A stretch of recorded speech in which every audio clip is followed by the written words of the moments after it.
Selamat datang di dunia spiritual Flora. Di channel ini kita membahas kisah-kisah dunia spiritual, ilmu hitam dan cerita misteri yang sering terjadi di balik kehidupan manusia. Kisah kali ini tentang seorang praktisi ilmu santet yang dikenal dengan nama Ardi. Seorang pria yang rela melakukan sesuatu yang sangat kejam demi menaikkan tingkat ilmunya.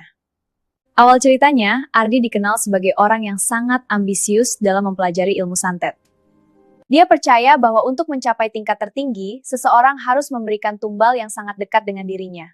Karena itu, ketika istrinya sedang mengandung, Ardi melakukan ritual gelap. Tidak lama setelah ritual itu, istrinya meninggal secara misterius. Orang-orang mengira itu hanya kematian biasa. Namun hanya Ardi yang tahu bahwa kematian itu adalah tumbal untuk kekuatan yang ia inginkan. Beberapa tahun setelah istrinya dikuburkan, Ardi merasa kekuatannya masih belum cukup. Ia kemudian melakukan sesuatu yang bahkan lebih mengerikan. Ada suatu malam, Ardi pergi ke kuburan istrinya. Ia menggali makam itu seorang diri. Setelah menemukan sisa tulang belulang istrinya, ia membawa pulang tulang-tulang itu.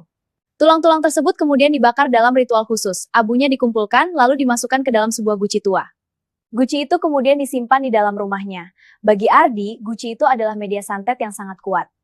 Karena menurut kepercayaannya, tulang orang yang pernah menjadi tumbal akan memiliki energi yang sangat kuat untuk ilmu hitam. Sejak guci itu berada di rumahnya, kekuatan Ardi memang terasa semakin kuat. Orang-orang mulai takut kepadanya. Namun ada sesuatu yang mulai berubah di rumah itu.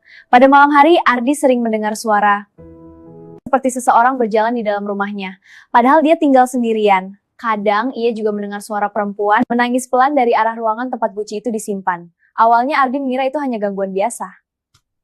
Namun kejadian itu semakin sering terjadi. Suatu malam ketika Ardi membuka guci itu disimpan, dia melihat sesuatu yang membuat tubuhnya membeku. Guci itu retak sedikit dan di lantai sekitar guci terdapat bekas. Seperti tangan kecil yang terbakar. Seolah ada sesuatu yang mencoba keluar dari dalamnya. Malam itu Ardi bermimpi sangat buruk. Dia melihat istrinya berdiri di depan kuburnya, namun kali ini tidak sendiri. Di sampingnya berdiri seorang anak kecil yang belum pernah ia lihat sebelumnya. Anak itu memandang Ardi dengan mata kosong. Sejak malam itu, Ardi mulai kehilangan ketenangannya. Dia sering terlihat berbicara sendiri. Beberapa tetangganya mengatakan mereka sering mendengar dua suara berbeda di dalam rumahnya pada tengah malam. Suara seorang perempuan dan suara anak kecil. Beberapa bulan kemudian Ardi ditemukan mati di rumahnya sendiri. Di ruangan tempat guci itu disimpan. Namun yang paling aneh, guci yang berisi abu tulang istrinya sudah pecah. Dan abu di dalamnya hilang tanpa jejak. Kisah ini menjadi pengingat bahwa kekuatan yang diperoleh dari jalan gelap seringkali menuntut harga yang jauh lebih besar dari yang dibayangkan manusia. Jika kamu suka kisah horor spiritual dan cerita misteri seperti ini, subscribe channel Dunia Spiritual Flora, karena masih banyak kisah dunia gaib lain yang akan kita bahas di channel ini.